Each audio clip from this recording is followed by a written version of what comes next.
జై శ్రీరామ్. పురుషోత్తమ ప్రాప్తి యోగం కార్యకారణ సంబంధంతో ప్రకృతిలోని మూడు గుణాలు ప్రపంచాన్ని, జీవుళ్ళని, వాళ్ళ లక్షణాలని ఎలా నియమిస్తాయో 14వ అధ్యాయంలో పరిశీలించాము. జగత్తులోని సర్వము మూడు గుణాల ఆటే. వాటి మోహంలో పడిన జీవుళ్ళు పుట్టుతూ గిట్టుతూ పరిభ్రమిస్తూ ఉంటారు. ఏ మార్గాన్ని అనుసరించినా అన్ని మార్గాలకి చివరి లక్ష్యం తానే అని భగవంతుడు సూచించాడు. శాశ్వత ధర్మమైన ఏకాంత సుఖమైన తానే పరబ్రహ్మము అని కూడా వివరించాడు.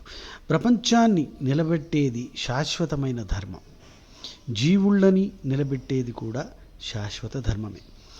గుణాలలో చిక్కుకున్నవాడు వాడు పురుషుడు. వాడు పురుషుడు. గుణాలకి అతీతంగా బ్రహ్మాండానికి ఆధారమైన వాడు పురుషోత్తముడు. సో అది తేడా అన్నమాట. ఆయన బ్రహ్మాండానికి ఎలా ఆధారంగా ఉన్నాడో గుర్తించి కృతకృత్యుడు కావడం ఎలాగో చెప్పేది ఈ 15వ అధ్యాయం పురుషోత్తమ ప్రాప్తి. పంచదశ అంటే పక్వం చెందిన దశ అని అర్థం. పంచదశ అంటే పక్వం చెందిన దశ. పక్వమైన దశ పంచదశ. ప్రపంచాన్ని, ప్రాణుల్ని భరించే భగవంతుణ్ణి పురుషోత్తముడిగా తెలుసుకునే పద్ధతి ఇక్కడ చెప్పబడినది. పురుషోత్తమ ప్రాప్తి యోగ.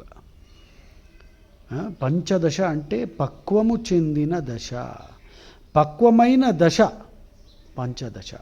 ప్రపంచాన్ని, ప్రాణుల్ని భరించే భగవంతుణ్ణి పురుషోత్తముడిగా తెలుసుకునే పద్ధతి ఇక్కడ చెప్పబడినది. జై శ్రీరామ్.